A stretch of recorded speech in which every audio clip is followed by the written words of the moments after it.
પ્રભુ ઈસુ ખ્રિસ્તના નામમાં આપ સર્વને મારી પ્રેમી સલામ.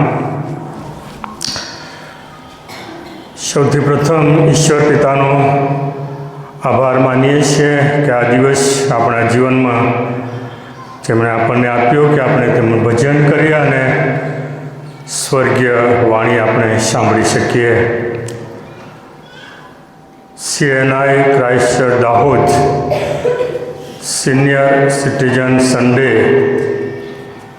પ્રથમવાર ઉજવણી કરે છે, જાણીને મને ઘણો આનંદ થયો.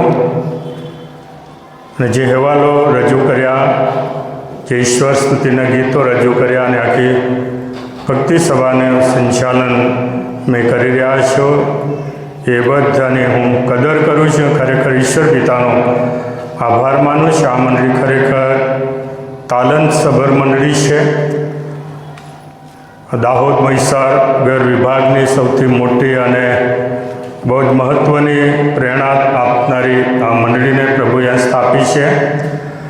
ને આ મંડળીમાં સેવકો અને સેવિકાઓ ઘણા બધા થયા અને પ્રભુએ જુદા જુદા વિભાગોની અંદર ગુજરાત કે ભારત કે દેશમાં પણ પ્રભુએ ઉપયોગ કર્યો છે.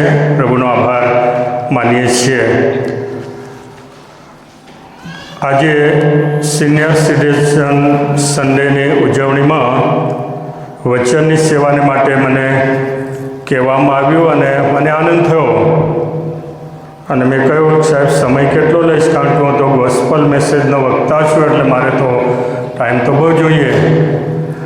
અને સાહેબે મને કહ્યું, ક્રિસ્ટોફર સાહેબ અને પારેખ સાહેબ, કે તમે નિર્ણય લઈને આજનો દિવસ પ્રભુને આપ્યો છે, માટે પ્રભુના ચરણોમાં બેસવાને પ્રભુ સૌને સામર્થ્ય આપશે. 2 કલાકથી આપણે બેઠા છીએ, 9 થી 11 વાગ્યા છે, પણ પ્રભુની હાજરીમાં આપણે છીએ, પ્રભુ માટે છે. પ્રભુ આપણા પર પ્રેમ કરે છે.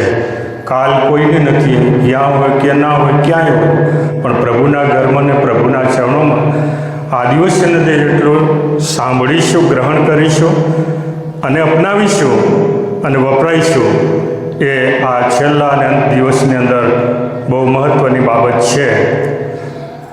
રેવરન્ડ દિલીપ નીનામા સાહેબ છેલ્લા 3 વર્ષથી દાહોદમાં હતા અને તેઓએ જે સેવા આપી, અનેક સેવાઓમાંની આજે પણ ઘણા બધા લોકો અને કુટુંબો અને સેવકો એમના વિશે એમ કહે છે કે રેવરન્ડ દિલીપ સાહેબ એ બાઇબલનો કીડો છે. બાઇબલ અભ્યાસના તેઓ માહિર છે અને સારો અભ્યાસ કર્યો છે. અમને પણ લાભ થયો છે અને દાહોદ મંડળીને પણ લાભ થાય, એના માટે પ્રભુએ આ સમય તેઓને આપ્યો છે. પાસ્ટરેટ કમિટીની વ્યવસ્થાને માટે અને સિનિયર સિટીઝન સન્ડે ઉજવવા માટેની પરવાનગી સાથે પ્રમુખ તરીકે ક્રિસ્ટોફરભાઈ રાઠોડ જે સરસ હેન્ડલિંગ કરી રહ્યા છે, બધાને સામેલ કર્યા છે. મારો ખાસ હું આભાર માનું છું. કેટલીક બાબતો હું રિટ્રીટ સમય દરમિયાન લઈશ, પણ અત્યારે ત્યાં પ્રભુના જે સેવકો છે, ખાસ કરીને દેલસરમાં સેવા આપનાર શૈલેષ ડિંડોર સાહેબ, ખારવામાં સેવા આપતા નિમરોદ ચૌહાણ સાહેબ, વડવામાં મિશનરી દેવજી ફેરા સાહેબ, જીસીએસના સેવક શ્રી પંકજ શાહ, GDCના ઈસી મેમ્બર શ્રી પિનાકીનભાઈ અને પ્રભુના બધા સેવકો સેવિકાઓનું સિનિયર સિટીઝનનો ખાસ આભાર માનું છું. તમારી સેવાની હું ખાસ નોંધ લઉં છું અને આભાર માનું છું. બાળકો, જુવાનો, સર્વનો આભાર માનું છું. ખાસ કરીને ક્વાયરની જે અદ્ભુત સેવાઓ છે, પ્રભુના મહિમાને માટે સ્વર્ગીય સ્તુતિના ગીતો ગાઈને વચન પ્રત્યે અને પ્રભુ નિકટતામાં લાવવાને માટે ઈશ્વર સ્તુતિના ગીત રજૂ કરવા, ગાવા એટલું નહીં, પણ પ્રભુનો મહિમા કરવા માટે વર્ષોથી ત્યાં ક્વાયર સેવા આપી રહ્યો છે. ક્વાયરના દરેક સભ્યોનો હું ખાસ આભાર માનું છું. 1980ની સાલમાં સુવાર્તિક તરીકે દાહોદ મંડળીમાં મારું પોસ્ટિંગ થયું અને ત્યાં રહેવાનું. દાહોદમાં મારે વડવામાં સેવા કરવાની. વડવા તો કેટલાક વર્ષોથી એ મંડળી બંધ થઈ ગઈ હતી, પણ એની શરૂઆત કરવાને માટે પ્રભુએ કૃપા આપી અને ત્યાં જઈને મેં નાના બાળકોને પકડ્યા. 30-35 જેટલા બાળકોને તેઓને જુદા જુદા મેળાઓમાં સુવાર્તા માટે લઈ જતો, અહીંયા લાવતો અને ગીત પણ રજૂ કરવામાં આવ્યું. અને આજે ત્યાં મંડળી છે અને બહુ મોટી મંડળી છે અને ઘણું બધી પ્રગતિ થઈ છે. ઈશ્વર પિતાનો આભાર માનું છું. ખાસ કરીને તે સમયે સુવાર્તિક હતો 80ની સાલમાં અને કોઈક રીતે એકાદ વાર મને ચાન્સ આપવામાં આવ્યો અને અહીંયા આ પુલ પર મેં સંદેશો આપ્યો છે. અને આજે 44 વર્ષ પછી ફરીને એકવાર વૃદ્ધ થઈને હું આવ્યો. ઈશ્વર પિતાનો આભાર માનું છું. આ વચ્ચેની સેવાને માટે આપણે આપણને તક આપી છે. આવો આપણે પ્રાર્થના કરીએ. પરમેશ્વર પિતા, અમે આભાર માનીએ છીએ આજે તમારી વ્યવસ્થામાં, તમારી ઈચ્છા, તમારી યોજનામાં તમે અમને અહીંયા લઈ આવ્યા છો. કોઈ આકસ્મિક રીતે અમે નથી, પણ તમારી વ્યવસ્થામાં અને તમારી નજરમાં ચોક્કસ અમે છીએ કે આજે તમે મારી સાથે બોલો, અમારી સાથે વાત કરો અને અમારા આધ્યાત્મિક જીવનમાં એક નવી બાબત અને જે ખૂટે છે તે અમને ઉમેરી આપો. બોલ યહોવા, કેમ કે તમારા સેવક સેવિકાઓ સાંભળે છે. પ્રભુજી, અમારા જીવનમાં જે અઘટિત છે, જેની જરૂર નથી, એ અમારા જીવનમાં છે, તેને આજે અમારે કાઢવાનું છે. જેને મારે જરૂર છે તેનો આજે ઉમેરો થાય અને એમ કરીને તારા મહિમાને યોગ્ય થઈને ચાલવા, તમને મળવાને અને સ્વર્ગ રાજ્યના ભાગીદાર થવાને માટે અમે યોગ્ય થઈએ. માટે આ સમય ફરીને એકવાર અમારી સાથે બોલો. ઈશ્વરના નામમાં આમીન. કોરિન્થીઓને પહેલો પત્ર અને પહેલો અધ્યાય ને તેની 1લી અને 8મી 2 કલમમાં જે શબ્દો મળે છે, શબ્દો પરથી મેં વિષય બનાવ્યો છે, પવિત્ર કરવામાં આવેલા લોકો છીએ આપણે, અને તેડવામાં આવેલા લોકો છીએ, તેડાયેલા છીએ, અને પ્રભુના આવતા સુધી અને આપણા આયુષ્યની અંતિમ રેખા સુધી આપણે દ્રઢ અને મજબૂત થઈએ અને ઈશ્વરને અને સ્વર્ગ રાજ્યને યોગ્ય થઈએ. માટે આપણે દ્રઢ કરવાને માટે પ્રભુએ વચનો આપ્યા છે અને પવિત્ર આત્મા આપણા પર રેડી દીધા છે, જે હંમેશા આપણને તૈયાર રાખે, જાગૃત રાખે અને પ્રભુના મહિમાને યોગ્ય થવાને માટે આપણને ઘડે અને તૈયાર કરે. પ્રભુના જે વચનો છે એ વાસ્તવિક વચનો છે, ચોક્કસ છે. એમાં વધારો કે ઘટાડો આપણે કરી શકીએ નહીં. જેવા છે તેવા વચનો, જે આપણને કહે તે આપણે નમ્ર ભાવે સ્વીકારવાનું. કદાચ તેમાં ઠપકો હોય, ઉત્તેજન હોય, પ્રેમ હોય કે પ્રેરણા હોય, સલાહ હોય, પણ વાસ્તવિક રીતે રિયાલિટી કે આપણે એનો અંગીકાર કરીએ. જ્યારે પ્રભુના વચનોનો વાસ્તવિક રીતે આપણે સ્વીકાર કરીએ છીએ ત્યારે આપણા જીવનમાં ગંભીરતા આવે છે. જ્યારે આપણે ગંભીર થઈએ છીએ ત્યારે આપણે પસ્તાવો કરીએ છીએ, અને જ્યારે આપણે પસ્તાવો કરીએ છીએ ત્યારે આપણને આશીર્વાદ મળે છે, જીવન મળે છે. માટે પ્રભુના પવિત્ર વચનો 2 શાસ્ત્રપાઠ વાંચવામાં આવે. રોમનને પત્ર 13મો અધ્યાય 11-14 અને ત્યાર પછી જૂના કરારમાંથી પણ ન્યાયાધીશોના પુસ્તક 6 અધ્યાયથી પ્રભુના વચનો વાંચવામાં આવ્યા. તે પરથી આપણે મનન કરવાના છીએ. શા માટે રોમન મંડળીને, એફેસસની મંડળીના વિશ્વાસી ભાઈ બહેનોને પવિત્ર આત્માએ પ્રભુના સેવક પાઉલ દ્વારા આ વચનો કેમ લખાવડાવ્યા, કેમ મોકલવામાં આવ્યા, કેમ આવી કડક ભાષાની અંદર આ કલમો, આ શાસ્ત્રભાત આપવામાં આવ્યા? કારણ કે પ્રભુ આપણા પર પ્રેમ કરે છે. પ્રભુ આપણા જીવનમાં સુધારા વધારા કરવા માગે છે અને યોગ્ય કરવા માગે છે. માટે ઘણા બધા પ્રભુના વચનો આપણને પ્રથમ કદાચ અઘરા પણ દેખાય, પણ તે તમારા અને મારા માટે આજે એ જરૂરી છે. વિશ્વાસીઓ દ્રઢ થાય અને એના માટે આ પ્રભુનું વચન છે. રોમિયોનો પત્ર 13મો અધ્યાય અને 11મી કલમમાં એમ લખવામાં આવ્યું કે સમય વર્તીને એ યાદ રાખો કે હમણાં તમારે ઊંઘમાંથી ઉઠવાની વેળા આવી ચૂકી છે. કારણ કે જે વેળાએ આપણે વિશ્વાસ કરવા માંડ્યો તે કરતાં હાલ આપણું તારણ નજીક આવ્યું છે. તારણ નજીક આવ્યું એટલે તારનાર પ્રભુ ઈસુ ખ્રિસ્ત બીજી વાર તમને મને લેવા માટે આવી રહ્યા છે. એ અર્થમાં તારણ હવે નજીક આવેલું છે. ઈસુનું આગમનના દિવસોની અંદર આપણે જીવન જીવી રહ્યા છે. અને તેથી એફેસસ મંડળીને પ્રભુના સેવકે એમ લખ્યું, એફેસને પત્ર 5મો અધ્યાય અને 10મા વચનમાં એમ કહ્યું, પ્રભુને પસંદ પડતું શું છે? પ્રભુને શું પસંદ પડે છે? પ્રભુ તમારી મારી પાસે શું માગે છે? પસંદ પડતું શું છે તે પારખી લો. આજે પારખવાની જરૂર છે. હૃદયો જીવનોને પારખવાની જરૂર છે. કુટુંબોને પારખવાના, મંડળીઓને પારખવાના, આગેવાનો પારખવાના, એકબીજાને પારખવા અને પ્રભુ મને પારખે માટે પ્રભુને વિનંતી કરે, પ્રભુ તો મને પારખ. આ સમયને પારખવાનો જરૂર છે. આ શાસ્ત્ર ભાગોમાં જે શબ્દો વાપર્યા છે બહુ જ ગંભીરતાથી લેવાના છે આ દિવસની અંદર. રોમેને પત્ર 13મો અધ્યાય અને તેની 11 થી 14 કલમમાં હું ફરીથી એમ કહીશ કે સમય વર્તીને યાદ રાખો, ઊંઘમાંથી ઉઠો, તારણ નજીક આવ્યું છે, રાત ગઈ, દિવસ પાસે આવ્યો. માટે અંધકારના કામો, અંધારાના કામો, અયોગ્ય કામો, ઈશ્વર નથી ગમતા તે પ્રભુએ ના પાડી છે તે કામોને કહે છે તજી દો અને પ્રકાશના હથિયારો સજો. દિવસે જેમ ઘટે છે શોભતી રીતે વર્તો.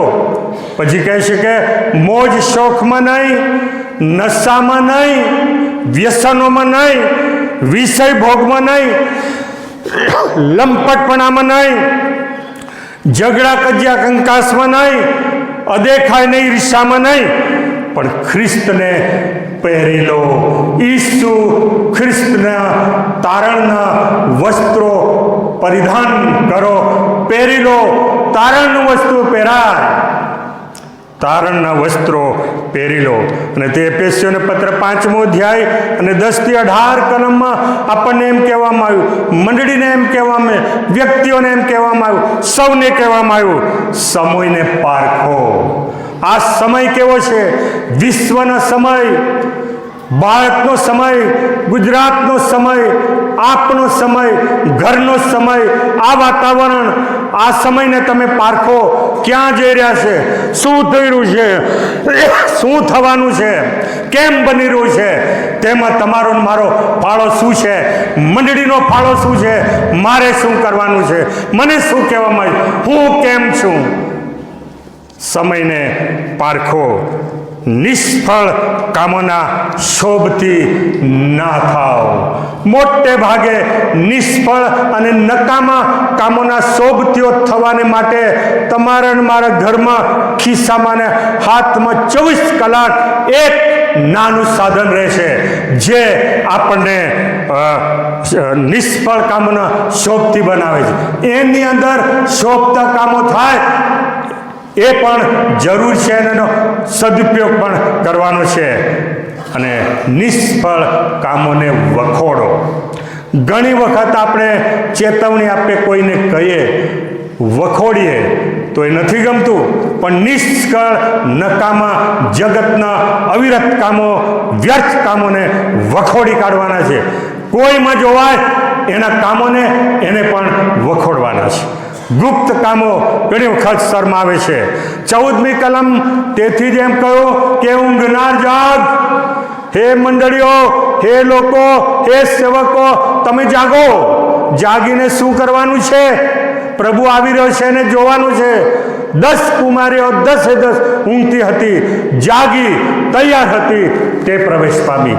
તૈયાર નહોતી, વધારાનું તેલ નહોતું, જાગ તે દરવાજો બંધ થયો. મુએલામાંથી ઉઠો, ખ્રિસ્ત પ્રકાશ પાડશે. ખ્રિસ્તના પ્રકાશમાં, એના વચનોમાં આવો, એની સંગતમાં આવો. 15મી કલમ છે કે છે કાળજીપૂર્વક સંભાળ રાખો. આ દિવસોની અંદર વાલા ભાઈ બહેનો, કાળજીપૂર્વક સંભાળ લેવાની બહુ જરૂર છે. નિર્બુદ્ધની પેઠે નહીં, પણ ડાયા માણસની પેઠે ચાલો.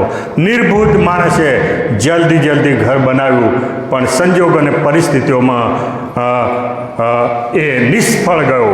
પણ ડાયા માણસે બુદ્ધિપૂર્વક, ધીરજને વિશ્વાસથી ઘર બનાવ્યું, ટકી રહ્યું. નિર્બુદ્ધ માણસની ઉતાવળમાં જેમ તેમ પૂરું કર્યું, એ નિષ્ફળ ગયો. કહે છે કે કાળજીપૂર્વક સંભાળ રાખો, નિર્બુદ્ધની પેઠે નહીં, પણ ડાયા માણસની પેઠે ચાલો. 16મી કલમ કહે છે કે સમયનો સદુપયોગ કરો. ઘરમાં, સેવામાં, ગમે ત્યાં સમયનો સારો સદુપયોગ કરો, કારણ કે આ દાડા ભૂંડા છે. આ પ્રભુનું વચન, કલમ કે છે, બાઇબલ કે છે, નવો કરાર કે ઈસુએ કહ્યું, સેવકે કહ્યું, આત્મા પોકારીને કે દાડા ભૂંડા છે, સમયનો સદુપયોગ કરો. 17મી કલમ કે છે અણસમજુ ના થાવ. અણસમજુ ના થાવ, પણ પ્રભુની ઈચ્છા શોધો. પ્રભુ મારા માટે તમારી શી ઈચ્છા છે? પ્રભુ આ સમયે ને માટે તમારી શી ઈચ્છા છે? હું શું કરું? 18મી કલમ કહે છે મદપાન કરીને મસ્ત ના થાવ. એ દુર્વ્યસન છે, પણ પવિત્ર આત્માથી ભરપૂર થાવ. પવિત્ર આત્માની ભરપૂરીનો અનુભવ એ વાસ્તવિકતા છે. ઈસુ ગયા પહોંચ્યા, પવિત્ર આત્મા મોકલ્યો 50માના દિવસે, એ પવિત્ર આત્મા રેડાઈ ગયો. એ તમારા ને મારામાં છે. તમારા ને મારામાં રહીને વાસ્તવિક જીવન, ઈસુમય જીવન જીવવા માટે રોજ દરરોજ આપણને સમજણ આપે, પ્રેરણા આપે અને દોરે. તેથી પવિત્ર આત્માથી ભરપૂર થાવ. શું આ બધું આજે કલમોમાં કહેવા આવ્યું તે આપણા સમયમાં પણ દેખાય છે? આ તો રોમન મંડળીને, એફેસસ મંડળીને, કોરિન્થની મંડળીને કહેવામાં આવ્યું, એમના માટે આ પત્ર લખવામાં આવ્યો. તો આ સમયે એ તો પસંદ કરેલી મંડળી હતી, પવિત્ર આત્માથી ભરપૂર થયેલી મંડળી હતી, સંતો અને ભક્તો તેમાં રહેતા હતા. છતાં પણ આમ કહેવું પડ્યું, કારણ કે એવું જોવાયું. અને આ સમયની અંદર પણ આપણી મંડળીઓની અંદર, આપણા સમાજની અંદર, આ વિશ્વની અંદર આવી અઘટિત બાબતો સ્થાન લઈ લે છે અને ઘણી વખત આપણને ઊંઘમાં નાખે છે. તેથી જરૂર છે આ દિવસની અંદર પણ આ વચનો એટલા જ વાસ્તવિક છે અને આજે આપણને ચેતવણી આપે છે. ત્યાર પછી એક બીજું ચિત્ર, 1 કોરિન્થી 6 અને 9, 10, 11, 19, 20 કલમોની અંદર કહેવામાં આવ્યું છે. કહે છે કે 1 કોરિન્થી 6 અધ્યાય 9મી કલમ એમ કહે છે, શું તમે જાણતા નથી કે અધર્મીઓને દેવના રાજ્યનો વારસો મળશે નહીં? અઘટિત કામો, અધર્મી લોકો, પ્રભુના વચન વિહીન નામધારી જીવન જીવનારાને કહે છે કે દેવના રાજ્યમાં વારસો મળશે નહીં. આપણે અનંત જીવનનો વારસો પામવાને માટે પ્રભુની પાસે આવ્યા છે. જીવીએ છીએ, જીવી રહ્યા છે અને પૂરું થઈ જશે અને ત્યાં જશે અને વારસો મેળવવાનો છે. પણ વારસો કોને મળશે? અધર્મીઓને દેવનો વારસો મળવાનો. અધર્મી, પ્રભુના વચન વગરનું જીવન, પ્રભુ વગરનું જીવન, ભય ને બીક વગરનું જીવન, પ્રભુના માર્ગ વગરનું જીવન, અધર્મી જીવન કે જે દેવનો રાજ્યનો વારસો મળશે નહીં. પ્રભુનું વચન કે ભૂલ ના ખાઓ, ત્યાં લખવામાં આવ્યું કલમોની અંદર કે વ્યભિચારીઓ, મૂર્તિ પૂજકો, લંપટો, વિષયો, કુમૈથીનો. 10મી કલમ કે ચોરો, લોભીઓ, છાકટા, નિંદકો, જુલમીઓ, જુલમથી પૈસા પડાવનારાઓ, એવાઓને દેવના રાજ્યમાં વારસો મળશે નહીં. દેવના રાજ્યમાં વારસો મેળવવા માટે ભૂલે ચૂકે આવું કંઈક ક્યારે મારા જીવનમાં, આપણા જીવનમાં દેખાદે છે, પકડી રાખ્યું છે, ખબર પડતી નથી. સમજાતું નથી, આવા મનો અને હૃદય અને ઘરોની અંદર આ વિષયો ઘણી વખત સ્થાન લઈ લે છે અને તેને જાકારો આપવાને માટે, વખોડવાને માટે ઘણી વખત માણસો તૈયાર નથી. પણ પ્રભુના વચનો જ્યારે આપણે વાંચીએ ત્યારે પવિત્ર આત્મા આપણને પ્રેરણા આપે, સમજણ આપે છે, સ્પષ્ટતા કરી આપે છે, મર્મ ખોલે છે, બતાવે છે આપણું હૃદય દર્પણ. તમે ક્યાં છો અને કેવા છો અને શું કરવાનું. પ્રભુ પ્રેમ કરે છે, પ્રભુ બહાર કાઢવા માગે, પ્રભુ તૈયાર કરવા માગે, પ્રભુ ઘડવા માગે છે, વાસ્તવિક બનાવવા માગે છે. એના રાજ્યને યોગ્ય વારસો આપવાને માટે પ્રભુ આપણને બોલાવે છે. 19મી કલમ એમ કહે છે, તમારામાં જે પવિત્ર આત્મા તમને દેવ પાસેથી મળેલો તેનું મંદિર તમારું શરીર છે, કેમ કે મૂલ્ય આપીને તમને ખરીદવામાં આવ્યા હતા. તો શરીર વડે ફક્ત અને ફક્ત દેવને જ મહિમા. આ શરીર, આ માટીનું શરીર, પવિત્ર આત્માથી ભરેલું શરીર, હલવાના રક્તમાં થયેલું શરીર, જે દેવનું મંદિર છે, પવિત્ર આત્માનું મંદિર છે, મૂલ્ય આપીને, રક્ત આપીને આપણને ખરીદવામાં આવેલા છે. આપણે મૂલ્યવાન છીએ.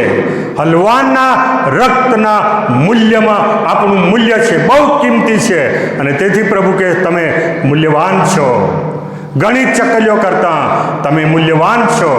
માથાના નિમાળા પણ ગણેલા છે. પ્રભુ કેવી કાળજી રાખે. આપણે મૂલ્યવાન છીએ, તેથી આપણને ખરીદવામાં આવેલા છે. યાદ રાખો, દેવનો વારસો પામવાને માટે પ્રભુ ઈસુ બરોજ ઈસુ, હંમેશા ઈસુ, હંમેશા વચન, હંમેશા પ્રાર્થના, હંમેશા સાક્ષી, હંમેશા સુવાર્તા, પ્રભુનું ભય અને બીક રાખીને પ્રભુના મહિમાને યોગ્ય થઈને આપણે ચાલવાને માટે પ્રભુ આપણને કૃપા આપે. ઈસુ પાસે પંડિત આવે છે અને પ્રભુ ઈસુને એમ કહે છે કે અનંત જીવનનો, સદાકાળનું જીવનનો વારસો પામવાને માટે, દેવના રાજ્યમાં જવાને માટે મારે શું કરવું. ઈસુએ કહ્યું, તારી પાસે જે છે તે બધું મૂકીને મારી પાછળ આવો. પણ એ પંડિત, એ જુવાન પાછો ફર્યો નહોતો. એ જગત પર એણે પ્રેમ કર્યો અને એનો અર્થ તો એ થાય કે દેવના રાજ્યનો વારસો એણે ગુમાવ્યો.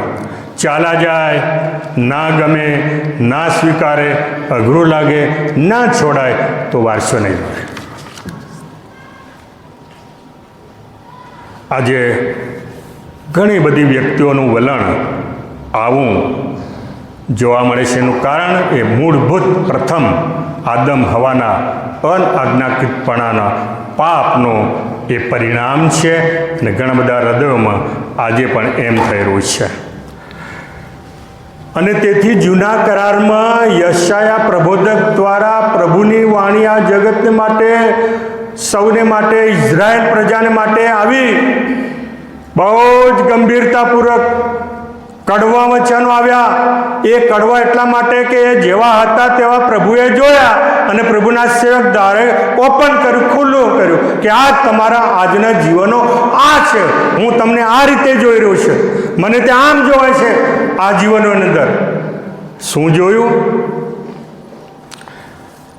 યશાયા પ્રબોધકનું પુસ્તક અને તેનો પહેલો અધ્યાય, કેટલી કલમો, બીજી, ત્રીજી, ચોથી, પાંચમી અને છઠ્ઠી કલમ એમ કહેવામાં આવ્યું, હે આકાશો સાંભળો, હે પૃથ્વી કાંદે. મેં છોકરાને ઉછેરીને મોટા કર્યા છે, પણ તેઓએ મારી વિરુદ્ધ ફિતૂર કરી નાખ્યું છે. પ્રભુએ એમ કહે છે ઇઝરાયલ પ્રજાને. ત્રીજી કલમ કહે છે કે બળદ પોતાના માલિકને ઓળખે છે, ગધેડો પોતાના ધણીની ગભાણ જાણે છે, પણ ઇઝરાયલ, મારી પસંદ કરેલી પ્રજા, જાણતી નથી, મારા લોક વિચારતા નથી, પાછા ફરી ગયા છે.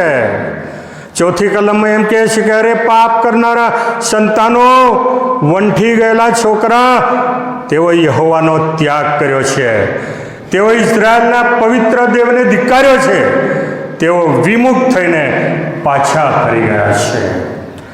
જાણતા જાણતા આપણને ખબર પડતી નથી હું ક્યાં ચાલી રહ્યો છું, હું શું કરી રહ્યો છું.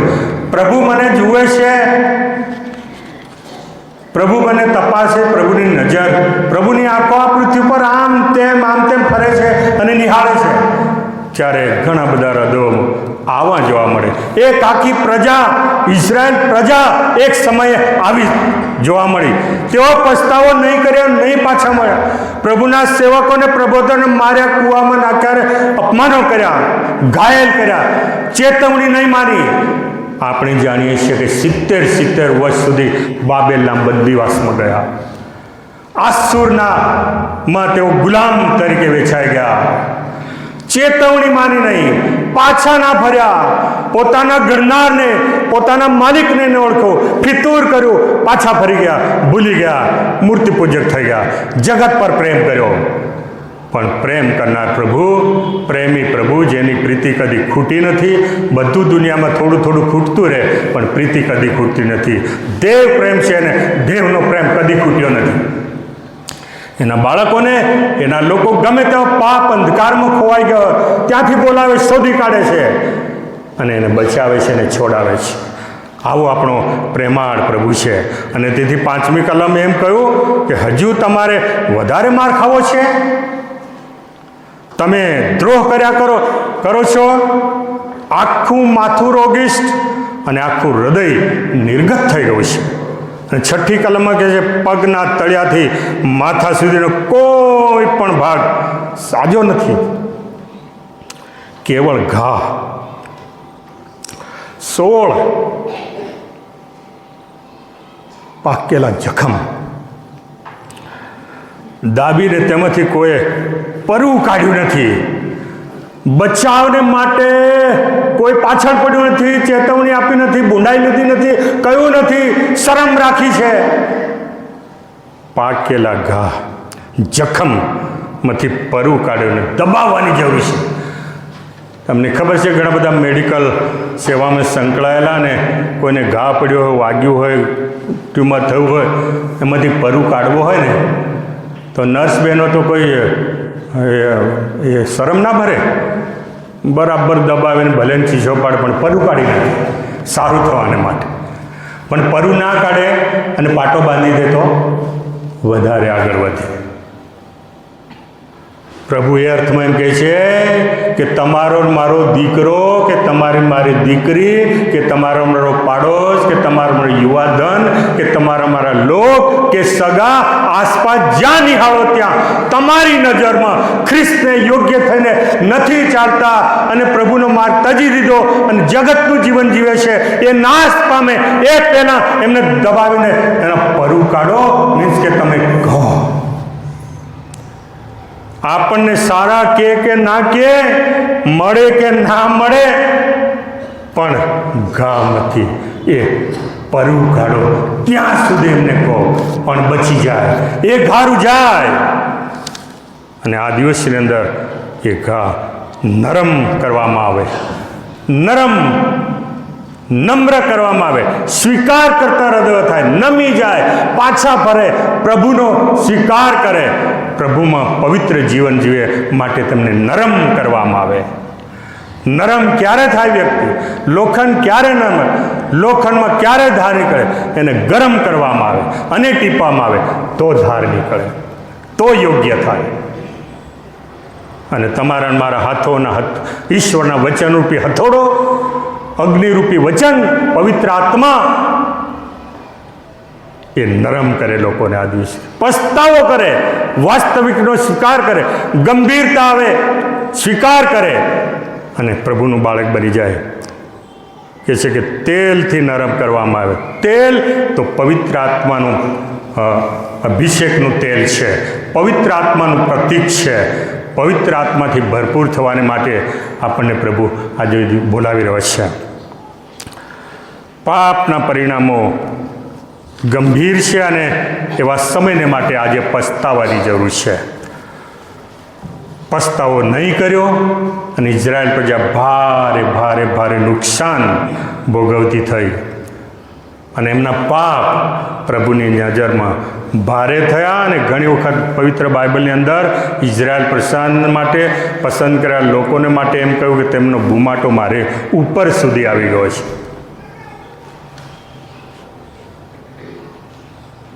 પ્રભુ આપણને આ રીતે જોઈ રહ્યો છે.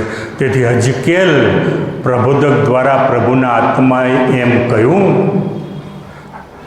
હજકેલ પ્રબોધન પુસ્તક 18મો અધ્યાય અને 4થી કલમ એમ કહ્યું, જે જીવ પાપ કરે તે માર્યો જશે.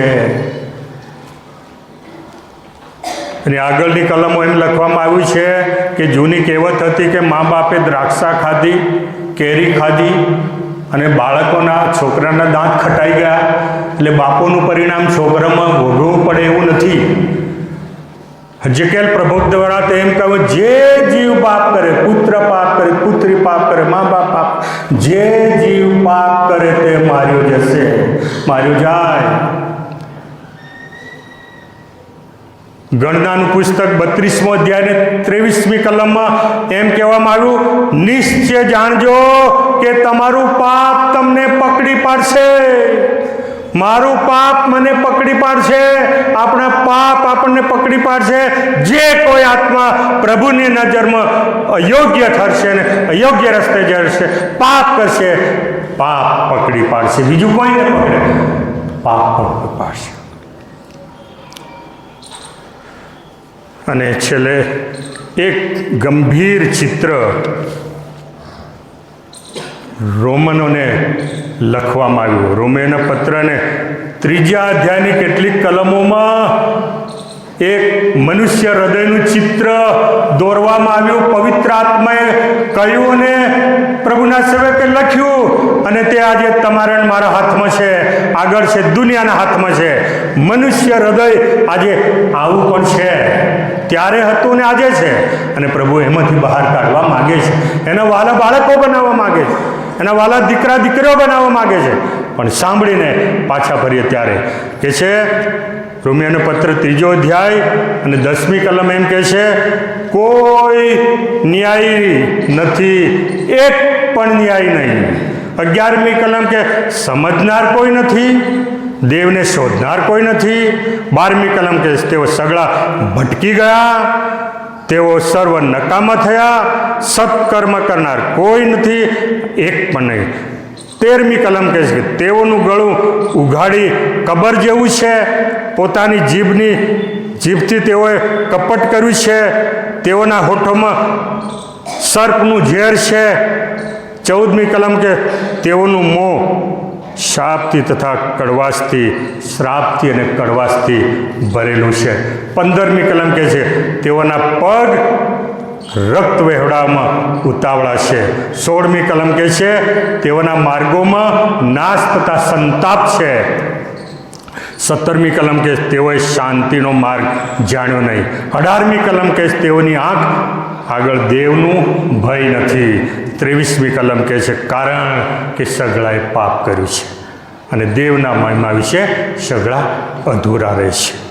સભા શિક્ષક 7 અને 20મી કલમ એમ કહે છે, જે સારું જ કરે છે અને પાપ કરતો જ નથી એવો એક માણસ નિશ્ચય પૃથ્વી પર એકે નથી.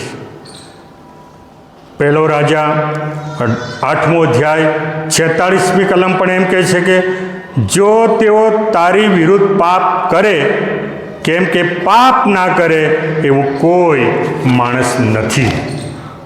પ્રભુની નજરમાં આ પૃથ્વી આવી છે અને તેથી મેં અગાઉ કહ્યું તે પ્રમાણે જે 18:4 પ્રમાણે જે જીવ પાપ કરે તે માર્યો જાય.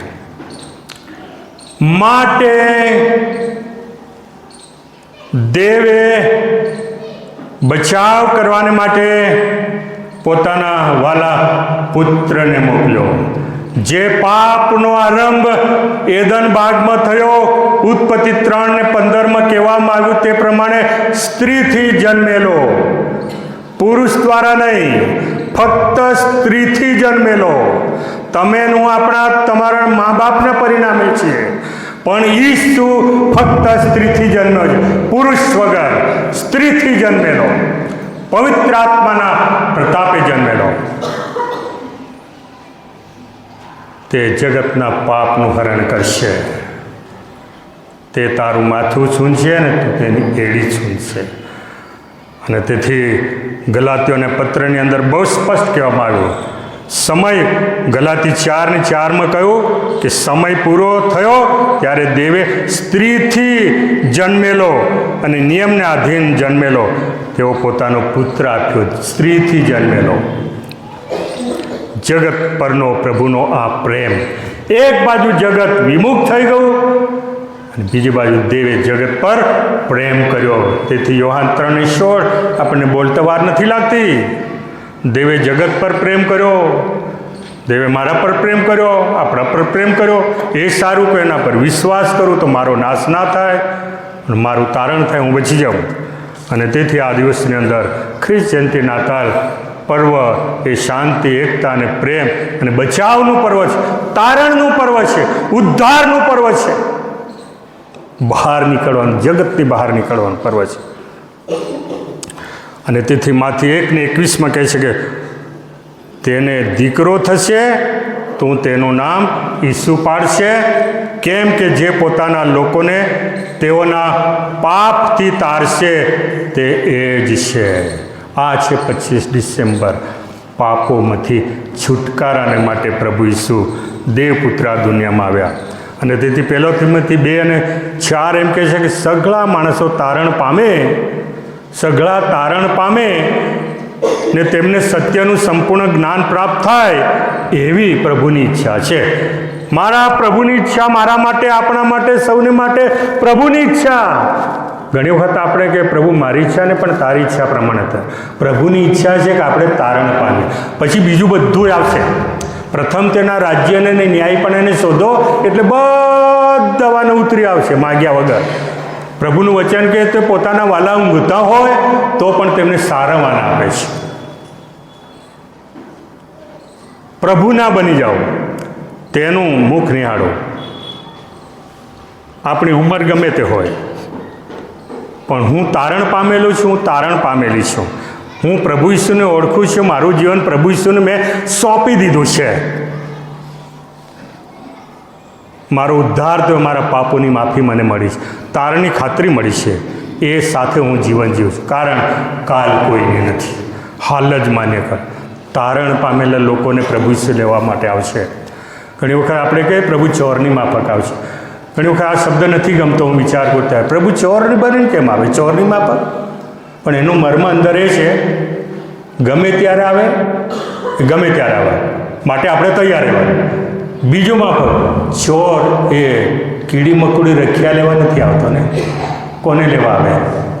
અગત્યના મૂલ્યવાન ઈસુના રક્તમાં જેઓ શુદ્ધ થયા, મૂલ્યવાન છે એવા તારણ પામેલા લોકોને લેવા માટે આવે છે. સારું લેવા માટે આવે છે. ચોર ગમે તે લેવા નથી આવતો, ઉત્તમ લઈ જાય. મારો પ્રભુ તારો પ્રભુ આવે છે, ઉત્તમ લઈ. ઉત્તમ એટલે તારણ પામેલા, એના રક્તમાં શુદ્ધ થયેલા, બચી ગયેલા, જીવનના પુસ્તકમાં નામ નોંધાયા એવા તારણ પામેલા, નવા જન્મ પામેલા લોકોને લેવા માટે આવવાનો છે. યશા. અને તેથી તમારે મારે પ્રભુનો સ્વીકાર કર્યો છે. Praise the lord, hallelujah, amen. કદાચ ને એમ કર્યા પછી પડી ગયા, ધીમા પડી ગયા હોય, અથવા ભૂલી ગયા હોય, ચાલશે એમ લાગતું હોય, અથવા ક્યારેય નમ્ર થયા નહીં હોય, તો વાલા ભાઈ બહેનો, આ છેલ્લા સમયની અંદર, આ ચાલતા વર્ષોની અંદર હબાકુક 3 બીજી કલમ પ્રભુનું વચન એમ કહે છે, હે દેવ, આ ચાલતા વર્ષોમાં તારા કામને પુનર્જીવિત કર અને કોપમાં પણ દયા સંભાળ. આ પ્રભુના સેવકની પ્રાર્થના. કોપમાં પણ પ્રભુ તો દયા સંભાળ. બચાવી લે પ્રભુ, અમને બચાવી લે. અને પ્રભુ બચાવે છે. અને તેથી એક મેજ પર આવવા માટે કહે છે. એક મેજ પર આવો, એક ટેબલ પર આવો. યશા 1:18 કહ્યું છે, સૌને આમંત્રણ આપે છે કે આવો આપણે વિવાદ કરીએ, વાતચીત કરીએ, તમારા પાપ જો કે લાલ વસ્ત્રના જેવા હોય તેઓ હિમ સરખા શ્વેત થઈ જશે. કિરમત જેવા રાતા હોય પણ તેઓ ઊન સરખા થઈ જશે. આજે હું પ્રભુમાં છું તો કોઈ નથી અને હું જાણું છું. મારી ડાયરીમાં ઘણા બધા નામો લખેલા રાખ્યા છે, ગામોના નામો લખ્યા છે. એક દિવસ એવો હતો 1985 સાલમાં ઝાલોદ મંડળીમાં મારા પ્રાર્થના ગ્રુપમાં મારી ડાયરીમાં ઝાલોદ તાલુકાના 153 ગામો નામ લખ્યા અને 153 ગામોના નામ પર હાથ મૂકીને પ્રાર્થના કરતા. આજે વાલા ભાઈ બહેનો તમે ઝીણવટથી જુઓ ને તપાસો તો શાલોમ ડાયોસીસ દ્વારા ગામે ગામ એક ગામમાં 2-3 પ્રભુ મંદિરો ઊભા છે. રણિયાર ને ચણાસરમાં ગારાવારો હતો ત્યારે મને આપણા ચર્ચમાંથી બહાર નીકળે ને એ સેવક બધા સાહેબ પહેલાં 3 પ્રભુ મંદિર જુઓ, ત્યાં આખું ચણાસર ગામ પ્રભુમાં છે. તમારી મારી કરેલી પ્રાર્થના, આ મંડળીની કરેલી પ્રાર્થના, મંડળીઓમાં થયેલી પ્રાર્થનાઓના જવાબમાં આજે આ વિસ્તારોની અંદર વધસ્તંભ ઊભા છે. તારણનું કાર્ય શરૂ છે. રખેને કોઈ ઊંઘે અને ટીકા કરે.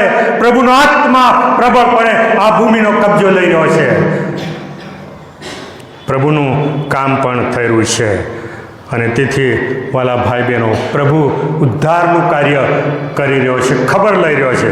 માથી 11:28 કહે છે, વૈતૃ કરનાર બહારથી લદ્દા તમે સગળા મારી પાસે આવો, હું તમને વિસાવ આપીશ.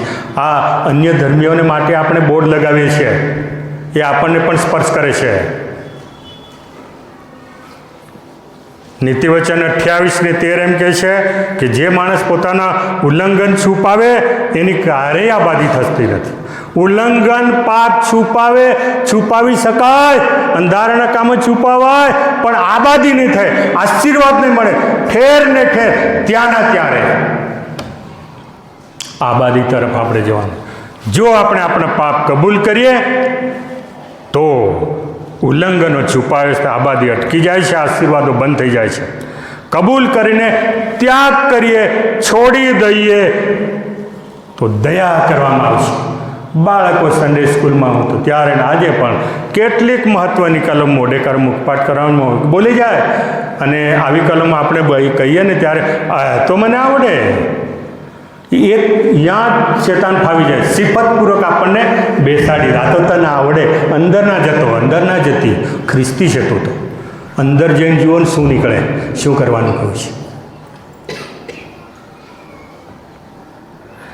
તેથી પહેલાં યોહાન 1:9 કે જો આપણે આપણા પાપ કબૂલ કરીએ તો આપણા પાપ માફ કરવાને તે વિશ્વાસુ અને ન્યાયી છે. કબૂલ કરો તો પકડી નહીં લે, કબૂલ કરો તો માફ કરવાને વિશ્વાસુ, સમુદ્ર ઊંડાણમાં નાખી દે, ફરી જોવાય નહીં એ રીતે માફ કરે છે પ્રભુ. આ વ્યક્તિગત બાબત બને છે, આ વ્યક્તિગત બને છે. જે કોઈ આ પવિત્ર થવાની પ્રક્રિયામાં દાખલ થઈ ચૂક્યા છે પ્રભુની સ્તુતિ થાઓ. જો કોઈને પવિત્ર આત્મા સ્પર્શ કરે છે અને કહે છે તો હાલ જ માન્ય કાઢશે. હમણાં પણ પ્રભુ ઉદ્ધારને તારણના કાર્યમાં તમારો મારો સમાવેશ કરી અનંત જીવનને જીવનના પુસ્તકમાં નામ નોંધે. પુનરુત્થાનના દિવસે પ્રભુ ન્યાય કરશે ત્યારે તમારા મારા નામો નીકળવાના છે. જીવનના પુસ્તકમાં નામ નોંધાય છે. વિશ્વાસુ ન્યાય પ્રભુ લખે છે. જો નામ ના નીકળે તો. અને આજકાલ આપણા ભારત દેશની વિશ્વની પરિસ્થિતિ જો, એ આધાર કાર્ડ ને પેલો રેશન કાર્ડ ને આ કરાવવાનું કહેવાય છે, તે કરાવવાનું, આ છે તા મળશે, આવે છે નહીં મળે. આ દુનિયા આવું કરતો હોય તો આકાશમાં જીવનના પુસ્તકમાં નામ ન હોય તો એ પાસ કરી દેશે. વાત કરો છો, નામ નોંધાવવા માટેની પ્રક્રિયા પ્રભુની આગળ નમવાની જ, પ્રભુને કહેવાનું છે. અને પ્રભુ વિશ્વાસ ન્યાય માફ કરે, જીવન આપે, જીવનના પુસ્તકમાં નામ નોંધે, અનંત જીવનના વારસાના ભાગીદાર થવાના છે. આ ગંભીર પળો માંથી આપણે પસાર થઈ રહ્યા છે. પ્રભુના એક સેવકે એમ કહ્યું, 2 કોરિન્થી 6 અધ્યાયમાં પડકાર આપતા કહ્યું, આ કલમ ટાંકી કે મેં માન્ય કાળે તમારું સાંભળ્યું, તારના દિવસે મેં તને સહાય કરી. જો હમણાં જ માન્ય કાળ છે, હમણાં તારણનો દિવસ છે. ફરીને એકવાર આપણે જોઈએ કે પ્રભુનું વચન કે હે ઊંઘનાર જાગ, ઊંઘમાંથી ઉઠવાની વેળા આવી ચૂકી છે, તારણ નજીક આવ્યું છે. ઊંઘ એટલે આજે ઘણા લોકો આવું વિચારે છે કે હું જન્મથી ખ્રિસ્તી છું, ખ્રિસ્તનો જ છું. બરાબર છે, વચનો સાથે હાલના મારું જીવન સરખાવું તો હું બરાબર છે. પણ પ્રભુનું વચન એમ કે તેમ છતાં પણ ગીત શાસ્ત્રનું પુસ્તક 139મો અધ્યાય 23-24 કલમ પ્રત્યેક સવારે સાંજે હંમેશા મુખપાઠ કરીને હું વાંચું છું અને કહું છું, પ્રભુ મારા હૃદય મારા જીવનમાં આવું રોજ પ્રક્રિયા થતી રહે. હે ઈશ્વર, મારી પરીક્ષા કર, મને પારખ, મારું અંતઃકરણ ઓળખ, મને પારખ અને મારા વિચારો જાણી લે. 24મી કલમ કહે છે, મારામાં હે બાપ તમને કંઈ દુરાચાર આજે માલુમ પડ્યો હોય અને માલુમ પડતો હોય તો તે તું જો અને મને સનાતન માર્ગમાં ચલા. તારણની ખાતરીનું જીવન આ છે. ઊંઘના ઘણા બધા પ્રકાર છે. ઘણા બધા એ ઊંઘમાં પડ્યા છે કે મને કંઈ પડી નથી. પહેલો પ્રકાર, મને કંઈ પડી નથી. સમય તો થઈ ગયો છે, થોડીક મિનિટો આપશો તો બીજી વાર નહીં આવું. કંઈ જ પડી નથી. બેદરકારીનું જીવન, આત્મા સંબંધી, જીવન સંબંધી, એ સારમ સંબંધીની ઊંઘ, બીજાના દાખલા આપી પોતે સારા છે એવું દેખાડવાનો ઊંઘ, એવી ઊંઘમાંથી ઉઠવાનું છે. પોતે જાગો. ઘણા બધાને સલામતીની ઊંઘમાં પડ્યા છે. વારસામાં બધું છે, જમીન છે, પૈસો છે, બેલેન્સ છે, એફડી છે, મકાનો છે, પેન્શન છે, બાળકો છે, નોકરી છે, બધું છે. સલામતીની ઊંઘ, હા બસ સલામત છું. સલામતીની ઊંઘમાં ઘણા બધા પડ્યા છે. આશીર્વાદ છે. પણ વાલા ભાઈ બહેનો, તો પણ તમારો વાલો ભલો ભરવાડ ગોવાળ ઈસુ ઉત્તમ ઘેટા પાળક જે નામ દઈને બોલાવે તે તો એમ કે છે, ઉદાહરણ આપીને કહે છે. કયું ઉદાહરણ? એક ધનવાન માણસ, બહુ આવક થઈ, બહુ બધું થયું, એને કે હું શું કરું? જૂની વખારો પાડી નાખી, નવી બનાવી, બધું ભરી દીધું અને પછી એ સારામથી ઊંઘી ગયો. અને એમ કે શું કે બહુ આશીર્વાદ મળ્યા, બહુ થયું, એટલે પછી શું કરવાનું? હે જીવ ખા. પૂર્ણ અલ્પ વિરામ છે ત્યાં, ખા. આખા બાઇબલને તમે જોશો ને તો આ ટૂંકી કલમ કે ટૂંકા શબ્દ મળે. અલ્પ વિરામ, ખા. હે જીવ પછી કે ખા. પછી પાછું અલ્પ વિરામ, પી. પિયા કર, ખા પી. પછી કહે છે આનંદ કર. તું આનંદ કર ને આનંદ કરાડાવ. બોલા બધાને આનંદ કર. પછી કહે છે ઘણા વર્ષો માટે તારા માટે મેં રાખ્યું છે. અને તરત જ આકાશમાંથી વાણી થઈ, ભલા આજ રાત્રે ગયો. કોનું થશે? ગયો. અને ઘણી વખત સલામતીની ઊંઘમાં આપણે ઘણા લોકો આમ વિચારે છે, કાલ કોઈને નથી. 41 વર્ષની બાળકીય સેવામાં સાંજે વાર્તો કરતા હતા અને સવારે વિધિમાં ભાગ લીધા છે. મિત્રો, પાડોશી અને ભાઈબંધો પણ, અને મોટે ભાગે જુવાનો અને ઘણા બધા પાકટ ઉંમરના મારા વડીલો પણ અચાનક તેડો આવી જવાનું. કાલ કોઈની નથી માટે હાલત, જો મૃત્યુ આવે એટલે પ્રભુના રાજ્યમાં પ્રભુ મને લઈ જાય, જવાનું જ છે ને, એમાં કંઈ ગભરાવાની ક્યાં જરૂર છે? એ તો જવું જ પડશે. ગભરાવ કે ના ગભરાવ, એ તો ઉપડવું જ પડશે ને. પણ તૈયાર રહેવાનું. તૈયારીનો અર્થ કયો? મૃત્યુ માટે નહીં, તારણની.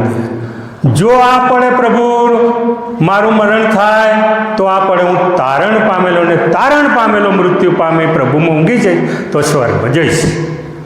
માટે કાલ કોઈ નથી, પછી નહીં, હમણાં જ, હાલ જ માન્ય કાળ છે. પ્રભુ તક આપે છે, છેલ્લી ઘડીની પણ તક આપે છે. પડતા ના મુકાય.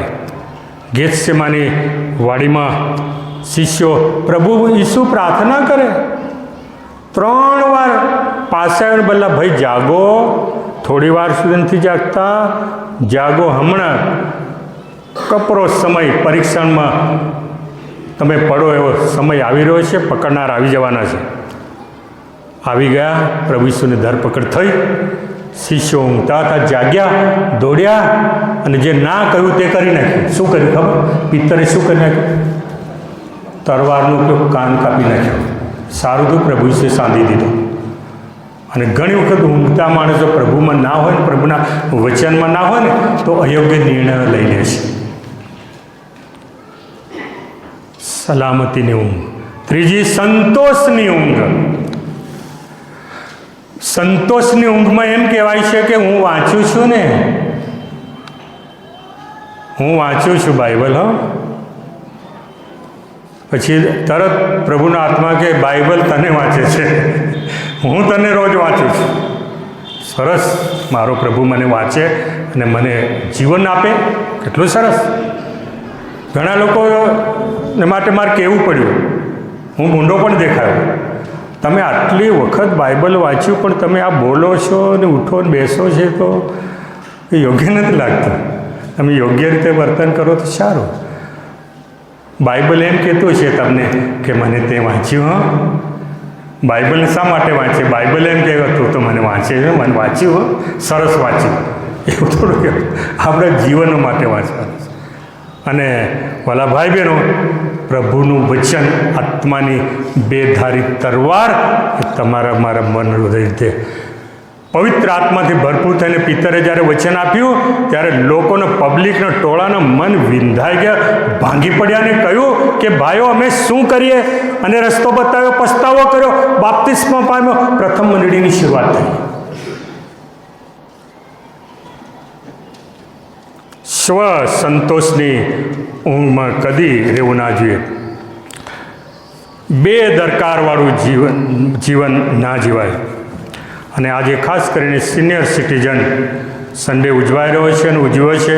હેવાલ પરથી ઘણા બધા કામો કરે, ઘણી બધી મુલાકાતો લે છે. બહુ સંગઠન બહુ મજબૂત અને બહુ આત્મિક તમારું માળખું છે. પ્રભુ તમારો ભરપૂર ઉપયોગ કરો.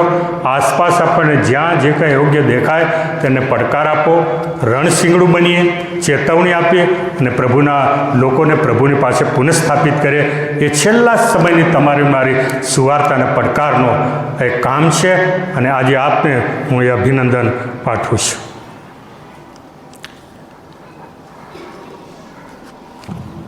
ભયાનક સમય છે. અશુભ સૂચક પ્રવૃત્તિઓ ચાલી રહી છે તમારા અને મારા માટે. જે પ્રવૃત્તિઓ આ દેશમાં ચાલે છે ને, બહુ ખરાબ છે. શું થશે ને શું કરવાના છે લોકો? તમારા મારા પગ નીચે જે જમીન છે ને, 2 પગ નીચે, પગ તળિયા નીચે, એ આપણી નથી ને આપણી નહીં રહે. એટલી ભયંકર પ્રવૃત્તિઓ ચાલી રહી છે. પણ જે દેવે આકાશની પૃથ્વી ઉત્પન્ન કર્યા તેના તરફથી આપણને સહાય મળશે. પ્રભુનું દ્વાર કદી બંધ કરી શકતા નથી. પ્રભુ ઘણી રીતે કાર્ય કરી રહ્યા, આપણને એનું ભાન હોવું જોઈએ. ઘણી બધી વખત આપણે રણશીંગડું એટલે ચેતવણી આપનાર રણશીંગડા તરીકેનો ઉપયોગ કરવાનો છે. નૂહના સમયમાં થયું તેવું આ દિવસોમાં ના થાય કે છે. કેમ કે જેમ જળ પ્રલય અગાઉ નૂહ વહાણમાં ચડી બેઠો, ત્યાં સુધી તેઓ ખાતા પીતા, પરણતા, બાંધતા, રોપતા, મજા માણતા, અને જળ પ્રલય આવી ગયો અને તેઓને તાણી લઈ ગયો. ત્યાં સુધી કહે છે કે તેઓ સમજ્યા નહીં, તેઓ બેદરકાર રહ્યા. આ નૂહ નકામો છે એવું કહેતા છે. ગંભીરતાથી વચનો ના લીધા માટે તેઓનો વિનાશ થયો. પણ પ્રભુ કોઈનો નાશ કરતો નથી, અચાનક તૂટી પડતો નથી. પ્રભુ એના લોકોને ચેતવણી આપે, સમય આપે ને તક આપે છે. નૂહ દ્વારા એમને 400 વર્ષની તક આપવામાં આવી. ન્યાયાધીશોનું પુસ્તક આપણે વાંચ્યું. ઇઝરાયલ પ્રજા કહે છે કે વારંવાર ફરીથી પાપ કર્યું, ફરીથી પાપ કર્યું, ફરી પાપ કર્યું, અને મિથ્યાના હાથમાં પ્રભુએ તેમને સોંપી દીધા. પણ જ્યારે ફરી પોકાર કર્યો ત્યારે એક પ્રભુના સેવક, એક ખેડૂતનો બેટો ગિદ્યોન મારફતે ઇઝરાયલનો બચાવ કરવામાં આવ્યો. પ્રભુ બચાવે છે. અને તેથી બીજો કાળતન 7 ને 14મી કલમ સારી પેઠે જાણીએ કે ત્યારે જો મારા લોક જેઓ મારા નામથી ઓળખાય તેઓ નમી જશે, પ્રાર્થના કરીને મારું મુખ શોધશે, પોતાના દુષ્ટ માર્ગો તજી જશે, તો તેઓના દેશને હું સાજો કરીશ. આ દેશને સાજો કરવાને માટે તમારે ને મારી જરૂર છે. તમને મને મૂકવામાં આવ્યા, અલગ કરવામાં આવ્યા કે આ દેશ સાજો, દેશના લોકો સાજા થાય, પ્રભુ ઈસુમાં આવે. વાલા ભાઈ બહેનો, આ દુનિયામાં ને વિશ્વમાં, આ દેશમાં જે ડૉક્ટર નથી ને એ ડૉક્ટર તમારી મારી પાસે છે. પ્રભુ ઈસુ વૈદ, જે બીજા ડૉક્ટર ક્યાંય નથી. એ ડૉક્ટર વિશે આપણે જ જાણીએ છીએ. ઈસુને આપણે ઓળખીએ છીએ. આત્મિક ભૌતિક બંને બાબતોની અંદર તે આપણો ઉદ્ધાર કરે છે. આ છેલ્લા સમયની અંદર પ્રભુનો આત્મા આપણને એમ કહે છે કે છોડાવો અને બચાવો.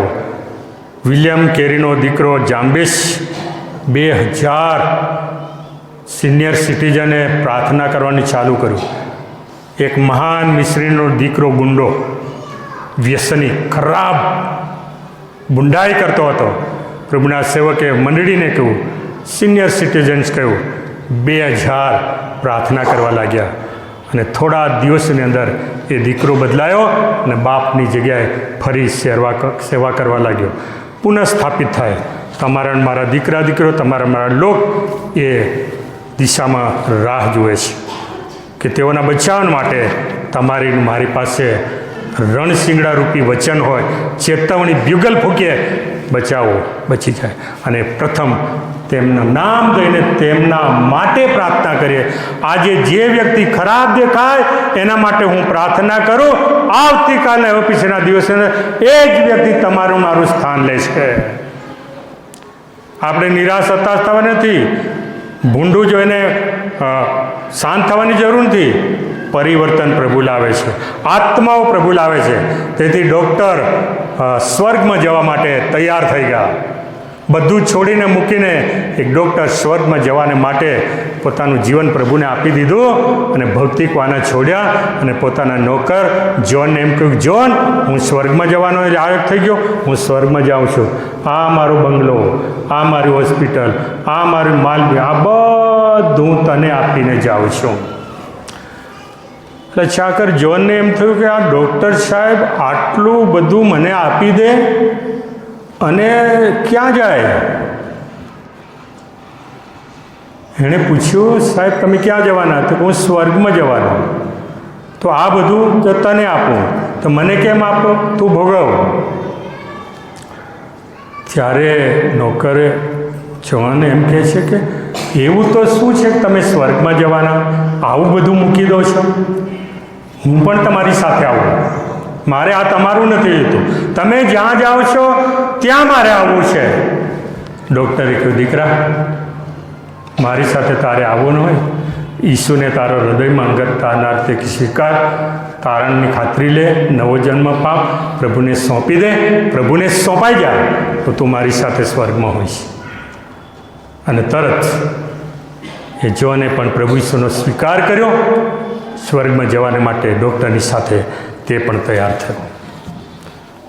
ક્ષણિક દેખાતા વાનાનો પ્રેમ તજીને અનંત જીવનને માટે વાલા ભાઈ બહેનો, આ દુનિયાની ઘણી બાબતો આપણે તજીએ તો એની જગ્યાએ આત્માના એટલા બધા ફળ ને આત્માના એટલા બધા પરાક્રમો તમારા મારા પર ઉતરી આવે છે.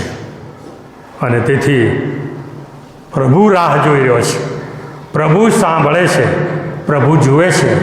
પ્રભુના દૂતો ત્યારે આનંદ કરશે કે આજે કોઈ પણ જગ્યાએ એક આત્મા પસ્તાવો કરીને પ્રભુના હાથમાં પોતાનું જીવન સોંપી દે. ઝાંખી દાણી ઝાડ પરથી નીચે ઉતર્યો, રિબેકા ઊંટ પરથી નીચે ઉતરી, ઈસુ પોતાના પિતાની વાલી ગોદ મૂકીને નીચે ઉતરી આવ્યા. તમે હું કોઈ પણ પ્રકારના અભિમાન, કોઈ પણ બડાશ કે કોઈ પણ બાબતનું મોટાઈના ઝાડ પર ઉપર બેઠા હોય, નીચે ઉતરવાની જરૂર છે. નમ્ર થવાની જરૂર છે. પ્રભુને સોંપાઈ જવાની જરૂર છે અને પ્રભુ એમ કરશે. પ્રાર્થના કરીએ. પિતા પરમેશ્વર, આજના દિવસને માટે મેં તમારો આભાર માનીએ છીએ. સિનિયર સિટીઝન સન્ડે ઉજવવાને માટે તમારા સેવકોની આગેવાનીમાં પ્રભુ સુંદર આયોજન થયું અને જે કંઈ રજૂઆતો કરી ચોક્કસ તમારો આભાર માનીએ છીએ. એકબીજા પર પ્રેમ કરતા ભૌતિક જે પ્રતીકો છે તેનો પણ આવકાર કર્યો, બધા માટે આભાર માનીએ છીએ. પણ તમારી નજરમાં અમારામાં જે ખૂટતું હતું અને તમારી નજરમાં અમારામાં નહોતું ગમતું તે અમને બતાવ્યું છે અને યોગ્ય થઈને ચાલવા, ખ્રિસ્તને પહેરી લેવાને માટે, અંગત જીવન પ્રભુને સોંપી દેવાને માટે પ્રભુ તે મારી સાથે બોલ્યા, વાત કરી, માટે આભાર માનીશ. આ રહ્યું મારું હૃદય, આ રહ્યું મારું જીવન, આ રહ્યું મારું ઘર.